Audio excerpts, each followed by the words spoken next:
देखो first application हमारे पास है magnetic field at the centre of A current carrying circular coil, कि हमारे पास एक करंट कैरिंग सर्कुलर कॉइल है और उसके सेंटर पे हमें मैग्नेटिक फील्ड निकालना है। और ये किसका एप्लीकेशन है? बायो-सावर्ट का, यानी बायो-सावर्ट लॉ का यूज करके हमें करंट कैरिंग सर्कुलर कॉइल के सेंटर पे मैग्नेटिक फील्ड निकालना है। तो देखो हम करेंगे क्या, सर्किल की एक स्मॉल लेंथ कंसिडर कर लेंगे डीएल, एक एलिमेंट ले लेंगे डीएल और उसमें करंट आई जा रहा होगा, यानी करंट एलिमेंट ले लेंगे आईडीएल।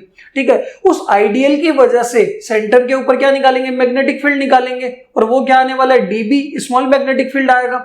ये स्मॉल लेंथ की वजह से आया, स्मॉल एलिमेंट की वजह से आया और टोटल निकालने के लिए क्या कर लेंगे? उसको इंटीग्रेट कर लेंगे, क्योंकि सर्किल की टोटल लेंथ क्या होने वाली है? वो होगी 2 पाई आर। ठीक है, तो हम पूरा टोटल निकालने के लिए उसको इंटीग्रेट कर लेंगे। क्लियर है यहां तक? ठीक है, तो देखो इसका डायग्राम क्या होने वाला है कि मान लेते हैं ये हमारे पास एक करंट कैरिंग सर्कुलर कॉइल है। ठीक है, और इसमें करंट कितना जा रहा है? आई करंट इसके अंदर फ्लो कर रहा है और ये इसका सेंटर है ओ और इसकी रेडियस कितनी होने वाली है? Small r. ठीक है, तो इसके अंदर हम करेंगे क्या, एक स्मॉल एलिमेंट कंसिडर कर लेंगे। मैंने कहा कि यहाँ पे मैंने एक छोटा सा करंट एलिमेंट ले लिया, इस एलिमेंट की लेंथ कितनी होगी? डीएल, और करंट कितना जा रहा होगा? आई, यानी करंट एलिमेंट कितना? आईडीएल। इस आईडीएल से आर डिस्टेंस दूर इस सेंटर पे ओ पॉइंट पे मैग्नेटिक फील्ड कितना होगा? स्मॉल मैग्नेटिक फील्ड होगा कितना? डीबी। अच्छा एक चीज देखना, डीएल और आर के बीच में एंगल कितना होगा? 90 डिग्री। क्यों? क्योंकि सर्किल के सेंटर से जो भी लाइन सरफेस पे जाती है वो क्या होती है? परपेंडिकुलर होती है, 90 डिग्री एंगल बनाती है। तो हम करेंगे क्या, करंट एलिमेंट से थीटा एंगल पे आर डिस्टेंस दूर जो भी मैग्नेटिक फील्ड होगा, स्मॉल मैग्नेटिक फील्ड डीबी, वो कितना होगा? μ0/4 pi I dl sine theta upon R square, Biot Savart law से। ठीक है, फिर थीटा की वैल्यू पुट करेंगे। ये आपके पास स्मॉल एलिमेंट का आ गया। अगले स्मॉल आईडीएल का निकालोगे तब भी सेम आएगा, अगले का भी सेम आएगा, अगले का भी सेम आएगा, यानी पूरे सर्किल के छोटे छोटे एलिमेंट को निकाल के ऐड करोगे।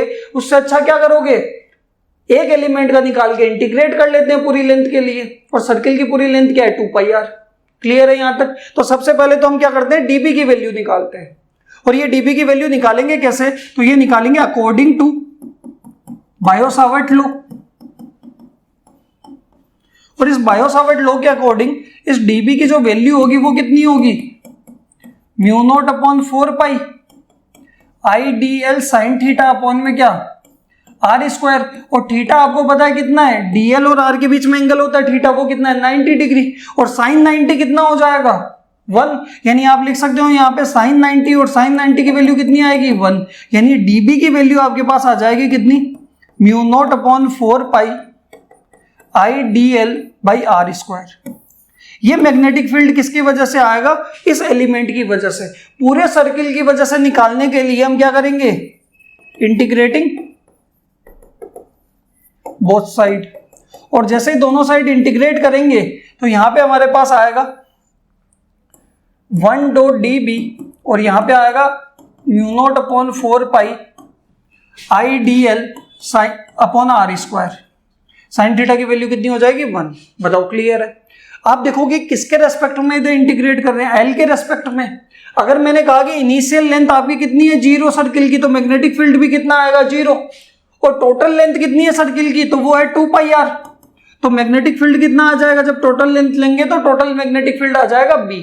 बताओ क्लियर है? अब देखो इंटीग्रेशन के अंदर जिसके रेस्पेक्ट में आप इंटीग्रेट करते हो, 1 का इंटीग्रेशन क्या होता है? जिसके रेस्पेक्ट में करते हो वही आ जाता है। यानी यहाँ पे 1 है और 1 का इंटीग्रेशन क्या होगा?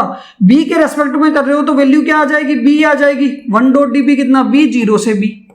और यहाँ पे अगर आप देखोगे तो μ0/4 pi I by R square, तो क्या है? एल के रेस्पेक्ट में कॉन्स्टेंट है। और यहाँ पे क्या बचेगा? सिर्फ 1 डॉट डीएल, और ये 0 से 2 पाई आर। बताओ समझ में आया? और 1 डॉट डीएल क्या है? 1 का इंटीग्रेशन किसके रेस्पेक्ट में? एल के रेस्पेक्ट में, तो क्या आ जाएगा? एल ही आ जाएगा। और इधर देखोगे तो बी के रेस्पेक्ट में किया है, तो बी की जगह एक बार upper limit minus lower limit, तो यहाँ पे आपके पास आएगा B minus 0 equal to μ0/4 pi I by R square. और 1 डॉट डीएल का कितना हो जाएगा? एल, और ये 0 से 2 पाई आर। ठीक है, एल की जगह एक बार upper limit minus lower limit. Upper limit क्या है? 2 पाई आर माइनस 0, तो क्या आने वाला है? 2 पाई आर ही आने वाला है। तो यहाँ पे बी की वैल्यू आपके पास आ जाएगी μ0 I upon 4 pi into R square multiply में क्या आ जाएगा? 2 पाई आर। अब एक चीज देखना कि एक आर से तो आर कैंसिल हो गया, पाई से पाई भी कैंसिल हो गया, और 2 से 4 कितने टाइम्स? 2 टाइम्स। तो ऊपर तो देखो 2 पाई आर तो पूरा कैंसिल हो गया, ऊपर बचा क्या म्यू नॉट आई, नीचे बचा 2 और एक आर, यानी मैग्नेटिक फील्ड कितना आएगा, वो आएगा mu naught I upon 2r। ये क्या आने वाला है, सर्किल के करंट कैरिंग सर्कुलर कॉइल के सेंटर पे मैग्नेटिक फील्ड। म्यू नॉट क्या है, परमिएबिलिटी ऑफ फ्री स्पेस, आई क्या है, उसमें कितना करंट फ्लो कर रहा है, ठीक है, और आर क्या है, उसकी रेडियस, यानी मैग्नेटिक फील्ड सेंटर के ऊपर कितना आया, वो आपके पास आया mu naught I upon 2 into r. ये मैग्नेटिक फील्ड सर्किल के सेंटर पे रहने वाला है। बताओ क्लियर है। अब हम बात करते हैं कि अगर मान लो कि आपके पास सर्कुलर कॉइल के अंदर n नंबर ऑफ टर्न्स है, कि नोट करके बात करते हैं, इफ देयर आर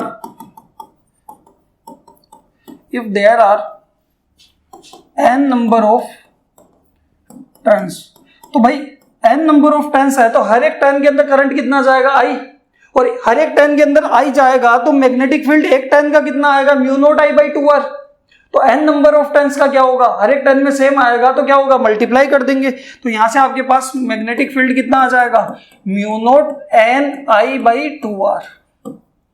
ये क्या आने वाला है, सेंटर पे मैग्नेटिक फील्ड आने वाला है। बताओ क्लियर है यहां तक। ये आपके पास सर्किल। अब अगर आप देखोगे कि मेरे पास अगर सर्किल, ये पूरा सर्किल था, तब आपके पास मैग्नेटिक फील्ड कितना है, mu naught I by 2r। मैंने कहा मान लो सर्किल आधा है, तो हम यहां पे इंटीग्रेट तो लेंथ के रेस्पेक्ट में कर रहे हैं, ठीक है, लेंथ के अंदर करंट जा रहा है इसलिए मैग्नेटिक फील्ड आ रहा है। तो अगर मान लो सर्किल आधा है, तो अगर आपका सर्किल आधा है तो ये लिमिट 0 से क्या हो जाएगी, पाई आर हो जाएगी, भाई लेंथ आधी हो जाएगी, तो मैग्नेटिक फील्ड भी आपका क्या आ जाएगा, हाफ आ जाएगा। आया समझ में। यानी अगर आपके पास सर्किल पूरा नहीं है, स्मॉल पोर्शन दे रखा है, आधा सर्किल है तो मैग्नेटिक फील्ड आधा हो जाएगा। अगर आपके पास 3/4 सर्किल है तो मैग्नेटिक फील्ड भी कितना हो जाएगा, 3/4 हो जाएगा, ठीक है। तो आपको स्मॉल पोर्शन अगर सर्किल का दे रखा है तो उसके सेंटर पे मैग्नेटिक फील्ड कैसे निकालोगे, तो उसका एक फॉर्मूला होता है, और फॉर्मूला क्या होने वाला है, स्मॉल पोर्शन के लिए बात कर रहा हूं,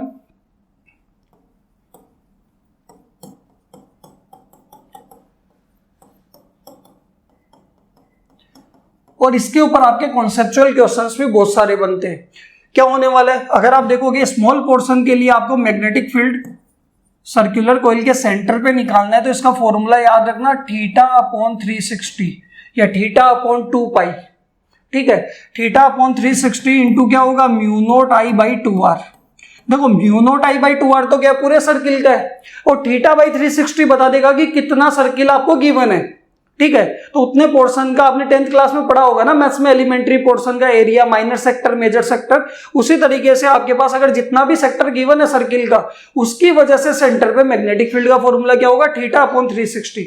अब ये थीटा निकालेंगे कैसे, मैंने कहा मान लो कि आपके पास ये सर्किल है, सर्किल कितना, आधा, डिपेंड नहीं करता कि करंट कैसे जा रहा है, क्लॉकवाइज एंटी क्लॉकवाइज, उससे डायरेक्शन पता लग जाएगी, बट मैग्नीट्यूड पे कोई फर्क नहीं पड़ेगा। मैग्नीट्यूड हमेशा क्या रहेगा, अगर आपने क्लॉकवाइज लिया या एंटी क्लॉकवाइज लिया, उससे मैग्नीट्यूड के ऊपर कोई फर्क नहीं पड़ेगा, बस डायरेक्शन चेंज हो जाएगी। क्लियर है। तो यहां से अगर आप देखो, मैंने कहा कि मेरे पास इतना सा सर्किल है और ये सर्किल का क्या है, सेंटर है, तो इस आधे सर्किल की वजह से, क्योंकि आधे सर्किल में करंट जा रहा है, इस ओ पॉइंट के ऊपर क्या आएगा, मैग्नेटिक फील्ड आएगा। कैसे निकालोगे, तो करना क्या है कि जो भी सर्किल के दोनों एंड है, ये एंड, दोनों एंड जो है, दोनों एंड को क्या करो, सेंटर से ज्वाइन करा दो। दोनों एंड को, जहां पे भी एंड खत्म हो रहे हैं सर्किल का, स्टार्टिंग और एंडिंग पॉइंट जो भी है, दोनों को किससे ज्वाइन करा दो, स्ट्रेट लाइन खींचो और सेंटर से ज्वाइन करा दो। उसके अंदर का जो भी एंगल होगा, यहां अंदर का एंगल कितना है, 180, वो आपका क्या होगा, थीटा होगा। देखो सर्किल आता है तो यहां पे मैग्नेटिक फील्ड कितना आएगा, 180 by 360 into mu naught I by 2r। आया समझ में। 180 बाई 360 कितना आ जाएगा, 2, यानी कितना आ जाएगा, mu naught I by 2r into 2, 4r, आधे सर्किल का आ गया। मैंने कहा मान लो कि मेरे पास सर्किल कितना है, 3/4 है, ये लो, ये आपके पास सेंटर है, ये 3/4 सर्किल है। भाई ये एक एंड था, इनिशियल पॉइंट ये था, फाइनल ये था, दोनों एंड से मैं सेंटर पे लाइन लिया। अगर आप देखोगे ये बाहर का एंगल 90 दिख रहा है, तो अंदर का एंगल कितना होगा भाई, टोटल 360 होता है, 90 माइनस कर लो, 270। फॉर्मूला क्या है मैग्नेटिक फील्ड का, इस ओ पॉइंट पे सेंटर पे, तो वो आपके पास होगा 270 बाई 360 इंटू क्या आएगा, mu naught I by 2r। ये कितना हो जाएगा, 3/4। आया समझ में। तो यहां से मैग्नेटिक फील्ड कितना होगा 3 mu naught I by 8R। अब आपको लग रहा होगा कि ये तो हम सीधा ही बता देते, आधा सर्किल आधा हो जाएगा, 3/4 हो जाएगा, बट आपको इस तरीके से गिवन आएगा कि आपके पास ये लो इतना सा पोर्शन है और इस सेंटर पे बताओ, तो ये करंट जा रहा है, क्लॉकवाइज जा रहा है, इनवर्ड होगा, बट वैल्यू कैसे बताओगे? तो दोनों एंड से आपको इस तरीके से एंगल गिवन होगा। मान लो अंदर का एंगल कितना है, अंदर का एंगल आपको 60 डिग्री दे दिया, आया समझ में?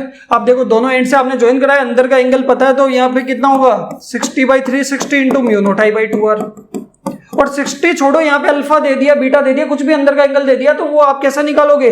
फॉर्मूला आपके पास क्या रहने वाला है, θ/360 into mu naught I by 2R।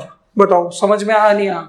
ये सर्किल पे कॉन्सेप्चुअल क्वेश्चंस कराऊंगा, इसके बाद बायो सावर्ट के तीनों एप्लीकेशन खत्म होने के बाद इसके कॉन्सेप्चुअल क्वेश्चंस करेंगे और उसके अंदर आपको ये यूज में आने वाला है। पूरा सर्किल है mu naught I by 2R और स्मॉल पोर्शन है, तो आप θ/360 into mu naught I by 2R।